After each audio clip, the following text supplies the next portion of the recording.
اعوذ باللہ من الشیطان الرجیم بسم اللہ الرحمن الرحیم۔ نعمت پر غمگین اور مصیبت پر خوش ہونے والی عورت۔ حضرت سیدنا ابن یسار مسلم علیہ رحمہ فرماتے ہیں کہ ایک مرتبہ میں تجارت کی غرض سے بحرین کی طرف گیا۔ وہاں میں نے دیکھا کہ ایک گھر کی طرف بہت لوگوں کا آنا جانا ہے۔ میں بھی اسی طرف چل دیا۔ وہاں جا کر دیکھا کہ ایک عورت نہایت افسردہ اور غمگین پھٹے پرانے کپڑے پہنے مصلے پر بیٹھی ہے اور اس کے ارد گرد غلاموں اور لونڈیوں کی کثرت ہے۔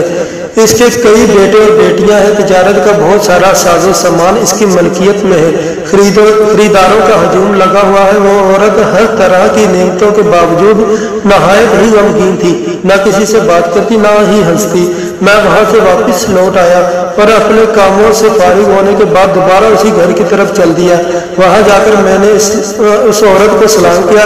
اس نے جواب دیا اور کہنے لگی، اگر کبھی دوبارہ یہاں آنا ہوا اور کوئی کام ہوا تو ہمارے پاس ضرور آنا۔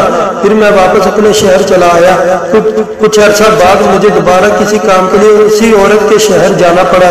جب میں اس کے گھر گیا تو دیکھا کہ اب وہاں کسی طرح کی چہل پہل نہیں، نہ تجارتی سامان ہے، نہ خدام ہے، نہ لونڈیاں ہیں، اور کچھ بھی نظر نہیں آ رہا، اور نہ ہی اس عورت کے لڑکے موجود ہیں۔ ہر طرف ویرانی چھائی ہوئی ہے۔ میں بڑا حیران ہوا اور میں نے دروازہ کھٹکھٹایا تو اندر سے کسی کے ہنستے ہوئے باتیں کرنے کی آواز آنے لگی۔ جب دروازہ کھولا گیا اور میں اندر داخل ہوا تو دیکھا کہ وہی عورت اب نہایت قیمتی اور خوش رنگ لباس میں ملبوس بڑی خوش و خرم نظر آ رہی تھی۔ اس کے ساتھ صرف ایک عورت گھر میں موجود تھی، اس کے علاوہ کوئی اور نہ تھا۔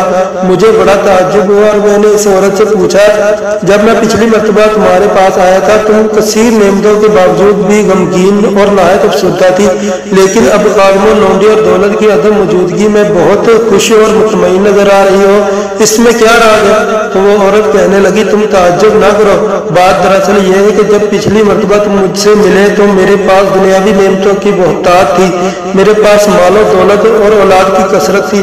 اس حالت میں مجھے یہ خوف ہوا کہ شاید میرا رب عزوجل مجھ سے ناراض ہے، اس وجہ سے مجھے کوئی مصیبت اور غم نہیں پہنچا، ورنہ اس کے پسندیدہ بندے تو آزمائشوں اور مصیبتوں میں مبتلا رہتے ہیں۔ اس وقت یہی سوچ کر میں پریشان و غمگین تھی اور میں نے اپنی حالت ایسی بنائی ہوئی تھی۔